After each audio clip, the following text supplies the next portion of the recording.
What's up, everybody? Hope everybody had a great day. Hope you all had a great Memorial weekend.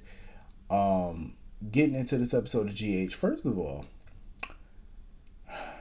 that whole conversation between Olivia and Nina was weird as shit. It was weird to me because I'm like, for one, why would Olivia be talking to Nina about this? Like, why would she be confiding in Nina? She doesn't even like Nina. So why talk to her about this whole SEC nonsense? For what? Nina is going to hell. Nina is going to hell with gasoline panties on. I'm telling you right now. Like, the gall of this woman to just stand there and act like she ain't have nothing to do with the feds being on Carly and Drew ass, and then still trying to point the finger at Ned. Like, oh, since Ned in this situation. I'm like, bitch.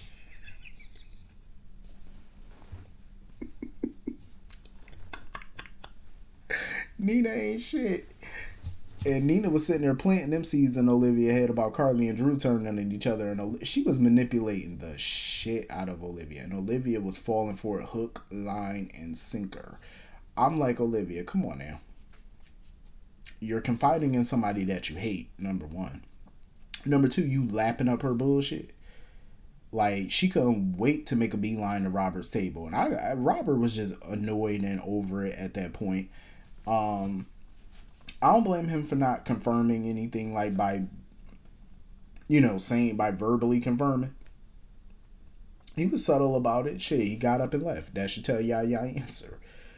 Um, and I'm not surprised that Olivia ran to Drew, running her mouth. Oh, I got information for you, Olivia.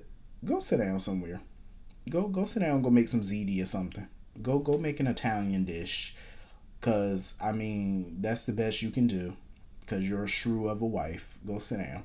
Like, she couldn't wait to run to him with info. Like, go sit down. So anyway, I'm rooting for Diane and Robert as a potential couple. I kind of like them together. I like the vibe between them, but I don't know how it's gonna work in the long run because Robert already made it abundantly clear he is not happy about her working for Sonny, and he damn sure ain't happy about this recent conversation that they just had. Like, he didn't like the fact she was pumping his ass for information for her client.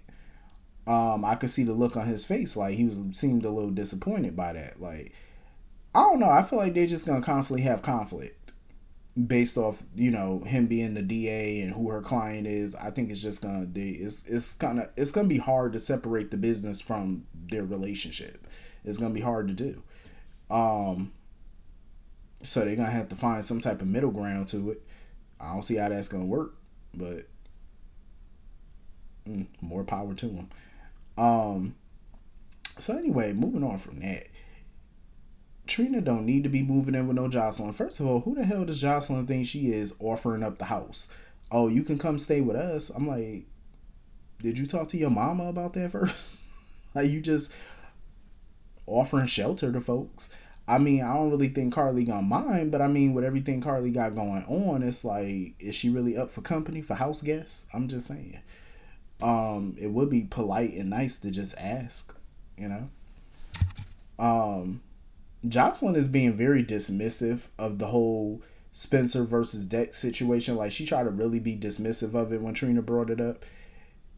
And that's because she's not trying to tell Trina the whole story about what's really going on. Like, why Spencer don't like him. Like, what really happened between her and Cam. Like, she really not trying to go there. And it's like, what type of friend are you? Like, you expect Trina to bare her soul to your ass and tell you all the tea, but you're not reciprocating that, though. So Trina could tell you all the dirt, all the business going on with her and Spencer and her family, but you sitting here with your boring ass holding back info when you sitting on a scandal, being all tight-lipped and boring, but you sitting on a whole damn scandal though.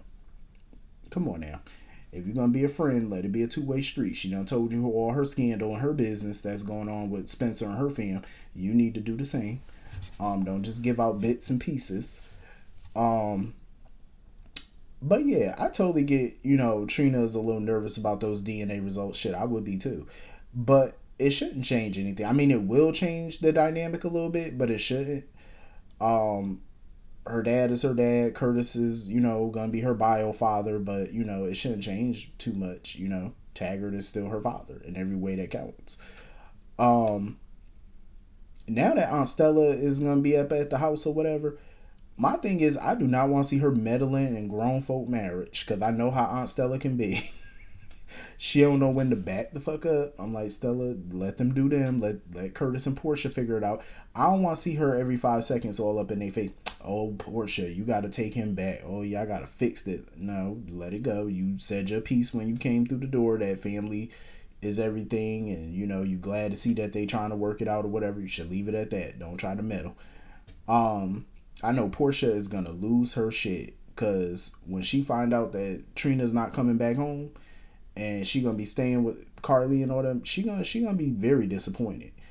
Um, she gonna lose it, but I don't think she gonna be all that surprised either because she really wasn't even expecting Trina to come back home because Trina hasn't said anything about coming home once the spring semester is over or whatever. So I don't think she gonna be all that surprised, but I know she gonna be disappointed as hell.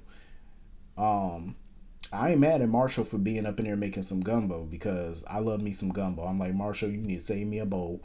Cause gumbo, listen, if y'all haven't ever had gumbo, it depends on who make it though.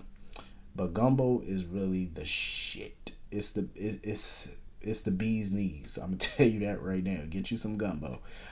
Speaking of gumbo, I need to make me a trip to New Orleans. I'm gonna tell y'all right now, that's kind of been one of the trips I've been wanting to go on for a while now. But I know me, if I go to New Orleans, I'm gaining 30 pounds easy, probably like 30, 40 pounds. Because the food in New Orleans, from what I heard and what I've seen, it's like my ass will be up in there stuffing my face every day. Like, you can't have me in New Orleans. All that good food and seafood and shrimp and stuff. I would kill it. So anyway, I'm glad that the DNA results are in. So now we finally got some. We're gonna get some answers on who her daddy is. I'm just a little nervous about these results because Ms. Wu was slithering around not too long ago, talking about, oh, I can make sure the results. I'm a little nervous about these test results. Like, are these legit, or did somebody mess with them? We might need a second opinion. So anyway, moving on from that, I like the little scene with Drew and Scout and Sam and stuff like that. He had gave her Oscar a little harmonica or whatever. I would have took that harmonica. I'm just saying, you do not give a child a noisemaker of any kind. Don't do it. Um, Drew was irritating me a little bit. He was, because when Sam offered to help dig up dirt on Ned, I'm like, Sam, go sit down. Dig up dirt, ma'am. Go take care of your children. Um, he talking about, no, you gotta stay out of this because I don't want you arrested or whatever. I don't want you in jail. Just, you need to be here for Scout just in case I go to jail.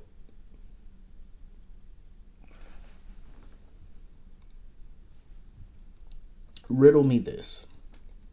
She needs to be there for Scout just in case he goes to jail. Sir, last time I checked, Sam has been the main parent for Scout since the day that little girl been born. Where the hell have you been?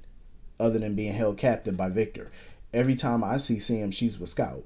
So, well, whenever they show Scout. Who the hell you think gonna take care of her? Sure as hell ain't been you the last few years of that girl life. The hell you mean? Oh, if I go to jail, take care of Scout. Duh, she's doing that anyway, stupid. Like, I'm just saying, like, what type of dumbass thing to say? I'm like, that was so stupid. Like, sir, what do you think she's been doing? Where you think Scout been staying? It ain't been with your ass. Like, I'm just saying. Um, let's be real about that. So anyway, moving on from that. That whole Sonny Michael scene, it was a waste of time. Like, this whole storyline just been a waste. Because Michael wants to sit here and talk about a truce and this, that, and the third, but as soon as he found out that there might be a deal on the table where Carly could avoid going to prison, here he go again. Oh, you got to take the deal. Turn Sonny in. So all that truce nonsense was just that nonsense. I'm like, sir, shut up. And of course, here go mini me. Here go little Carly Jr., little CJ coming up in here. Oh, mom, you got to take the deal. Who the fuck asked you for your little ass opinion? Ain't nobody asked you for nothing. Don't you have some type of dirty ass couch to go have sex with Dex on or something? Don't you have that to go do? or twiddle your little hair. Like go do something. Stay at a grown folk conversation. Ugh, Jocelyn annoys me. Oh, you got to take the dip. Please go have a seat. Have several. Have a stadium of seats, please. Anybody asked you for your little ass opinion? Nobody asked you. I don't see Carly turning on Drew, and I don't see her turning on Sonny. I think she gonna find a way out of it, as she always do. Um, and my thing with Drew too, it's like if he's so convinced that Ned can get them out of this mess, instead of accusing him of turning your ass in, why not just ask him for help and getting you out since you claim he has the clout to make this go away? So that should have been the first thing you thought of if you actually had a gnat's brain. You should have thought like, oh, okay, before I accuse him, let me just see if he can get this shut down. You know what I'm saying? Like, duh, stupid. Now that you done punched him in the face and accused him several million times, I wouldn't help your sorry ass. If I was Ned, I'd shut the door in your face. I wouldn't help you. Um, so anyway, moving on from that. This will reading, why do the Cassadine will readings always gotta be so petty? They always gotta be petty. It's like every time a Cassadine die, they just be an asshole from beyond the grave with these will readings. Victor, I'm not even surprised. But before I get into that part, I love that little scene where Alexis and Ava came in and how Alexis greeted Spencer. She was like, "Hey nephew," greeted him and stuff like that. I thought that was pretty dope. I like little family scenes like that because sometimes the writers be tripping and they forget people are related. So I'm glad they showcased that a little bit. And I'm kind of surprised that Laura even agreed to host the will reading at her house. I'm like, I would have hosted that shit behind a dumpster or something because I wouldn't want that voodoo in my house. I wouldn't want no remnants of Victor Cassadine in my home. We could have that shit somewhere else. Um, his bequests were so petty. Like the one he gave Alexis and Charlotte was pretty dope. But everybody else, that shit was just. I mean, how you give your son, your only child, a middle finger, basically saying "fuck you"? Not petty you gotta be. And I love how Valentine basically gave him a fuck you back by not even showing up to the will reading. That was basically a fuck you too. I was here for it. And that little fucking photo that he gave Ava, I'm like, that was uncalled for. Victory shit. And this fool had a nerve to give Sam some tarot cards. I'm like, sir, I kind of see where he going with that. I mean, this fool sitting here trying to throw shade at her love life, but I see where he going with those tarot cards. So you want to give her cards with pictures on them because you feel like she can't read? He said, yeah, just give him the same. Make sure it's lots of pictures because she be fucking up on the reading a little bit. She should have watched Reading Rainbow back in the day. I'm just saying. But I wonder what that gift is that he gave Spencer. I wonder if it's them doves. Like he gave him a little box or something. I wonder if them little doves that's still in there or whatever. Um, that whole will reading was just super petty. It